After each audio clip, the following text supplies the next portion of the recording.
George Podippara, അതിദാരിദ്ര്യ മുക്തമാകണം. വരാം Shri George Podippara, അതിദാരിദ്ര്യ മുക്തമാകണം നമ്മുടെ സംസ്ഥാനം എന്നുള്ളത് നമുക്കെല്ലാവർക്കും സന്തോഷമുള്ള കാര്യമാണ്. അങ്ങനെ ആയിക്കഴിഞ്ഞിരിക്കൂ എന്ന് സർക്കാർ പറയുമ്പോൾ 64,000 ആയിരുന്നു ആ കണക്ക്. അവരിപ്പോൾ അതിദാരിദ്ര്യ മുക്തരായി കഴിഞ്ഞിരിക്കുന്നു. അപ്പോൾ ഇവിടെ അതിദരിദ്രരില്ല, ദരിദ്രരുണ്ട്, അതിദരിദ്രരില്ല. ഇതാണ് സർക്കാർ പറയുന്ന കണക്ക്. അങ്ങനെ ഒരു കണക്ക് വരുന്ന സമയം അത് ഏത് രൂപത്തിലാണ് അവതരിപ്പിക്കപ്പെടുന്നത് എന്നൊക്കെ തന്നെ സംശയകരമാണെന്ന് അങ്ങ് കരുതുന്നുണ്ടോ? നാളെ ഇപ്പോൾ ഒരു ആഘോഷമാണ്, സിനിമാ താരങ്ങളെ അടക്കം പങ്കെടുപ്പിച്ചുകൊണ്ടുള്ള അതിദാരിദ്ര്യ മുക്ത കേരള പ്രഖ്യാപനം നടക്കാൻ പോകുന്നു. അതിനെ അങ്ങ് എങ്ങനെ കാണുന്നു? തീർച്ചയായിട്ടും ഇതെല്ലാം ഒരൊറ്റ ലക്ഷ്യത്തിലേക്കുള്ള കാര്യങ്ങൾ തന്നെയാണ്. വരാനിരിക്കുന്ന 2 തെരഞ്ഞെടുപ്പുകളിൽ ഇത്തരം നേട്ടങ്ങളുടെ പേരിൽ പരമാവധി ആളുകളെ സ്വാധീനിച്ച് അവരുടെ മനസ്സിലേക്ക് കടന്നു ചെന്ന് വലിയ പദ്ധതികൾ ഞങ്ങൾ കൊണ്ടുവന്നു, വലിയ നേട്ടങ്ങൾ കൈവരിച്ചു. ഇതിലൂടെയെല്ലാം ആളുകളെ ഈ ഗവൺമെൻറ്റിനോട് കൂടുതൽ അടുപ്പിക്കുക, ഈ ഗവൺമെൻറ്റിൻ്റെ നേട്ടങ്ങളുടെ പേരിൽ അത് വോട്ടാക്കി മാറ്റുക, ഇതുതന്നെയാണ് അടിസ്ഥാന ലക്ഷ്യം. ഇപ്പോൾ ശ്രീ CP ജോൺ പറഞ്ഞ കാര്യങ്ങളുണ്ടല്ലോ, അതായത് ഇതേ ലക്ഷ്യത്തോടു കൂടി തന്നെയാണ് ഇതിനു മുമ്പുള്ള സർക്കാരുകൾ ഈ ആശ്രയ പദ്ധതി തുടങ്ങിയത്. അത് കുടുംബശ്രീയുമായി ബന്ധപ്പെട്ട് ഏറ്റവും അടിത്തട്ടിലുള്ളൊരു സംവിധാനമാണല്ലോ. ജനകീയ ആസൂത്രണത്തിൻ്റെ ഭാഗമാണ് കുടുംബശ്രീ. ആ കുടുംബശ്രീ പദ്ധതിയുമായി ബന്ധപ്പെടുത്തി ആശ്രയ പദ്ധതി തുടങ്ങിയത് ഇതുപോലെ ദരിദ്ര കുടുംബങ്ങളെ, അതായത് ദാരിദ്ര്യത്തിന് ഇപ്പോൾ പല മുഖങ്ങളുണ്ട്, പല മാനദണ്ഡങ്ങളുണ്ട്, പല യാഡ് സ്റ്റിക്സ് ഉണ്ട് എന്നൊക്കെ രണ്ടുപേരും പറയുന്നു. രണ്ടുപേരും കേരളത്തിൽ അറിയപ്പെടുന്ന ഈ വക വിഷയങ്ങൾ നന്നായി കൈകാര്യം ചെയ്യാൻ കഴിയുന്ന എക്കോണമിസ്റ്റുകളാണ്, സാമ്പത്തിക വിദഗ്ധരാണ്. അപ്പോൾ സ്വാഭാവികമായിട്ട് ഇവർ രണ്ടുപേരും പറയുന്നത് ഏതാണ്ട് ഒരേ കാര്യങ്ങൾ, ഒരേ ലക്ഷ്യത്തിലേക്കുള്ള കാര്യങ്ങളാണ്. CP ജോൺ ചോദിക്കുന്ന ഒരു ചോദ്യം വളരെ പ്രസക്തമല്ലേ? അതായത് കല്യാണിക്കുട്ടി ഫ്രോക്ക് ഇട്ടാലും പാവാട ഇട്ടാലും കല്യാണിക്കുട്ടി തന്നെയാണെന്ന് പണ്ട് ആരോ പറഞ്ഞിട്ടുണ്ട്. ഇവിടെ ആശ്രയം എന്ന് പേരിട്ടാലും അതിദാരിദ്ര്യ മുക്ത പരിപാടി എന്ന് പേരിട്ടാലും യഥാർത്ഥത്തിൽ ലക്ഷ്യമിടുന്നത് എന്താണ്? കേരളത്തിൽ ഇത്തരത്തിലുള്ള ഒരു ആശ്രയമില്ലാത്ത, ഒരു ഗതിയും ഇല്ലാത്ത അതിദരിദ്രർ ഇല്ലാതാകുന്നൊരു സാഹചര്യം കേരളം അങ്ങനെ ഒരു പുതിയ ദിശയിലേക്ക്, അല്ലെങ്കിൽ ഒരു പുതിയ അവസ്ഥയിലേക്ക്, പുതിയ ഒരു വിധാനത്തിലേക്ക് ഉയരുന്നു. ഇതുതന്നെയാണ് ആശ്രയിലെയും ലക്ഷ്യമിട്ടത്. അപ്പോൾ അത് CP ജോൺ അവസാനം പറഞ്ഞൊരു വാചകം അതിൽ വളരെ പ്രസക്തമാണെന്ന് ഞാൻ കരുതുന്നു. അതായത് ഓരോ ഗവൺമെൻറ്റിനും മുൻ സർക്കാർ അവതരിപ്പിച്ചൊരു പദ്ധതിയുടെ പേരിൽ ആ പദ്ധതിയിലൂടെ നേട്ടം ഉണ്ടാക്കിയാൽ അതിൻ്റെ ഫുൾ ക്രെഡിറ്റ് കിട്ടില്ല.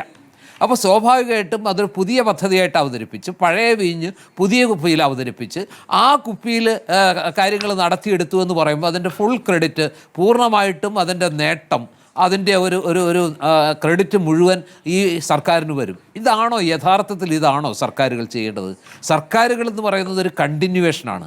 ആ കണ്ടിന്യൂവേഷൻ എന്ന് പറയുമ്പോൾ ഓരോ പദ്ധതിയും മാറ്റി പുതിയ പദ്ധതി കൊണ്ടുവന്ന് ആ പുതിയ പദ്ധതിക്ക് വേണ്ടി പുതിയ സംവിധാനങ്ങൾ ഏർപ്പെടുത്തി, പുതിയ ആളുകളെ ഏർപ്പെടുത്തി, തങ്ങൾക്ക് വേണ്ടപ്പെട്ടവരെയൊക്കെ തിരികെ ഇങ്ങനെ ഈ പുതിയ മാനദണ്ഡങ്ങളൊക്കെ ഉൾപ്പെടുത്തി. ഞാനും ഇതിൻ്റെ ഒരു ചർച്ചയിൽ പങ്കെടുത്ത ഒരാളാണ്. ഞങ്ങളുടെ വാർഡിൽ നിന്ന് ഞങ്ങൾ 32 പേരെ സജസ്റ്റ് ചെയ്തിരുന്നു. തൃശ്ശൂരുള്ള പാണഞ്ചേരി ഗ്രാമപഞ്ചായത്തിൽപ്പെട്ട ഞങ്ങളുടെ 15-ാം വാർഡിൽ നിന്ന് ഞങ്ങൾ ഇതുപോലെ ഈ പറഞ്ഞ താങ്കൾ നേരത്തെ ശ്രീ ജിജു അലക്സ് സാർ പറഞ്ഞ പോലത്തെ ആ യോഗത്തിൽ 32 കുടുംബങ്ങളെ ഞങ്ങൾ ചൂണ്ടിക്കാണിച്ചിരുന്നു, അതിൽ ഉൾപ്പെടുത്തിയിരുന്നു. പക്ഷേ മൊത്തം പഞ്ചായത്തിൽ നിന്ന് 64 മറ്റോ കുടുംബങ്ങളെ സെലക്ട് ചെയ്തു എന്നാണ് ഞാൻ മനസ്സിലാക്കുന്നത്. അത് അവരുടെ കാര്യങ്ങളൊക്കെ ഏകദേശം ഈ പറഞ്ഞ പദ്ധതികളൊക്കെ പൂർത്തിയാക്കി അവർക്ക് വേണ്ടതെല്ലാം ചെയ്തു കൊടുത്ത് അവരും ഈ പദ്ധതി നാളെ പ്രഖ്യാപിക്കുമ്പോൾ അവരും അതിദരിദ്ര വിഭാഗത്തിൽ നിന്ന് അല്ലാതാകും. പക്ഷേ ഞങ്ങളുടെ ഈ വാർഡിൽ ഇതുപോലുള്ള മാനദണ്ഡങ്ങളിലൊരു 80-90% ഒക്കെ ഏതാണ്ടായിട്ടുള്ള, ആരും നോക്കാനില്ലാത്ത ദുരിതബാധിതരായിട്ടുള്ള, അതായത് ശയ്യാവലംബികളായ ആളുകളുള്ള, നിത്യ രോഗികളുള്ള, അതുപോലെ തന്നെ ഭാര്യയ്ക്ക് അസുഖം, ഭർത്താവിന് വേറെ തരത്തിൽ അസുഖം, വീടില്ല, ഉണ്ടെങ്കിൽ തന്നെ അത് ചോർന്നൊലിക്കുന്നതാണ്, അവർക്ക് മറ്റ് ആനുകൂല്യങ്ങളൊന്നും കിട്ടി. ഇങ്ങനെ ചൂണ്ടിക്കാണിക്കാവുന്ന 32 പേരെ ഞങ്ങൾ ഈ പാണഞ്ചേരി ഗ്രാമപഞ്ചായത്തിലെ 15-ാം വാർഡിൽ നിന്ന് മുന്നോട്ട് വെച്ചു. പക്ഷേ അതിൽ ഒരാൾ പോലും സെലക്ട് ചെയ്യപ്പെട്ടില്ല. ഞങ്ങളുടെ ദൃഷ്ടിയിൽ ഈ പറയുന്നതെല്ലാം അവരെല്ലാം വളരെ പരമദയനീയമായ അവസ്ഥയിലാണ്. പല മാരക രോഗങ്ങൾ ബാധിച്ചവരാണ്. മക്കൾക്ക് അവരെ നോക്കാൻ പറ്റാത്ത സാഹചര്യമുണ്ട്. ഒരാൾ പോലും അതിൽ ഉൾപ്പെട്ടില്ല എന്ന് പറയുമ്പോൾ എനിക്ക് അത്ഭുതം തോന്നുകയാണ്. അവരൊക്കെ ഇപ്പോഴും അതേ അവസ്ഥയിൽ തന്നെ തുടരുകയാണ്. അവരുടെ ജീവിതത്തിൽ ഒരു ആശ്രയമില്ല, അവർക്കൊരു അഭിന്നതിയില്ല. അവരിപ്പോഴും അതേ ദയനീയാവസ്ഥയിൽ തുടരുമ്പോൾ നാളെ കേരളം പരമദരിദ്രരില്ലാത്തൊരു സംസ്ഥാനമായി പ്രഖ്യാപിക്കുമ്പോൾ ഈ 32 കുടുംബങ്ങൾ എൻ്റെ മുമ്പിൽ നോക്കുകുത്തികളായിട്ട് നിൽക്കുകയാണ്. അവർ ഈ അവകാശവാദത്തെ ചോദ്യം ചെയ്യുന്ന മനുഷ്യരാണ്, കുടുംബങ്ങളാണ്. എങ്ങനെ എനിക്ക് ആത്മാർത്ഥമായിട്ട് ഇത് സത്യമാണെന്ന് പറയാൻ പറ്റൂ? കാരണം എനിക്ക് ബോധ്യമുള്ള കാര്യങ്ങളാണ്, ഞങ്ങളുടെ മെമ്പർക്ക് ബോധ്യമുള്ള കാര്യങ്ങളാണ്. അന്ന് ആ യോഗത്തിൽ പങ്കെടുത്ത മഹാഭൂരിപക്ഷം മനുഷ്യരും ഏകസ്വരത്തിൽ പറഞ്ഞ കുടുംബങ്ങളാണ്. അവരാരും ഇതിൽ ഉൾപ്പെട്ടിട്ടില്ല എന്ന് വരുമ്പോൾ എങ്ങനെയാണ് ഈ അവകാശവാദത്തെ നമുക്ക് മുഖവിലേക്ക് എടുക്കാൻ പറ്റുക? അവരിപ്പോഴും അതേ അവസ്ഥയിൽ തന്നെ തുടരുകയാണ്. നമ്മൾ കാണുന്നൊരു കാഴ്ചയുണ്ടല്ലോ സ്മൃതി, അതായത് എത്രയോ കാലമായിട്ട് കേരളം ഇങ്ങനെ പല പേരിൽ ഈ ഭവന പദ്ധതികൾ നടത്തിക്കൊണ്ടിരിക്കുകയാണ്, പല പേരുകളിൽ. പക്ഷേ ഇപ്പോഴും പുതിയ ഭവന പദ്ധതികൾക്ക് ഒരു അപേക്ഷ ക്ഷണിച്ചാൽ ഓരോ വാർഡിൽ നിന്നും 10-15 പേരെ അപേക്ഷിക്കുക, അതിൽ 1-2 പേരാണ് അതിൽ ഉൾപ്പെടുന്നത്. അപ്പോൾ എന്തുകൊണ്ടാണ് ഈ വർഷങ്ങളായിട്ട് ഇങ്ങനെ നിരന്തരം പദ്ധതികൾ ആവിഷ്കരിക്കുന്നു, അതിൽ ഉൾപ്പെടുത്തുന്നു, ഗ്രാമസഭകൾ ചേരുന്നു, നിർദ്ദേശിക്കുന്നു, പലരെയും ഉൾപ്പെടുത്തുന്നു, അടുത്ത വർഷം അതിനേക്കാൾ കൂടുതൽ ആളുകളാണ് അപേക്ഷകരായിട്ടുള്ളത്. അപ്പോൾ ഇത് എത്ര ചെയ്താലും ഇത് തീരാത്ത പോലെ, ഏത് പദ്ധതി കൊണ്ടുവന്ന ആളുകളെ ഇമ്പ്രൂവ് ചെയ്താലും വീണ്ടും വീണ്ടും ഈ ദാരിദ്ര്യവും അതുപോലെ തന്നെ ഭവനമില്ലായ്മയും മറ്റു തരത്തിലുള്ള അവശതകളും കൂടിക്കൂടി വരികയാണോ കേരളത്തിൽ?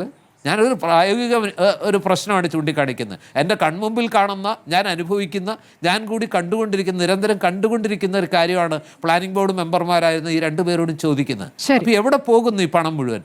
ഈ പറയുന്ന അത് കുറഞ്ഞു വരണ്ടേ ചുരുങ്ങിയ പക്ഷേ അപേക്ഷകരുടെ? ഇനി ദരിദ്രരെ കണ്ടെത്താൻ ഇനിയൊരു സർവേ കണ്ടെത്തിയാൽ, അത് നടത്തിയാൽ ഇതേ മാനദണ്ഡം പാലിക്കപ്പെടുന്ന 100 കണക്കിന് ആളുകൾ അപേക്ഷകരായിട്ടുണ്ടാവും. അതല്ലേ സത്യം? ഇത് അവസാനിക്കുന്നില്ല, ഈ പ്രക്രിയ കുറയുന്നില്ല. ഈ പ്രക്രിയ എന്നുള്ള കാര്യം ശരിയാണ്. അവകാശവാദങ്ങൾക്കപ്പുറം അതെങ്ങനെയാണ് തുടരുക എന്ന ചോദ്യമുണ്ട്.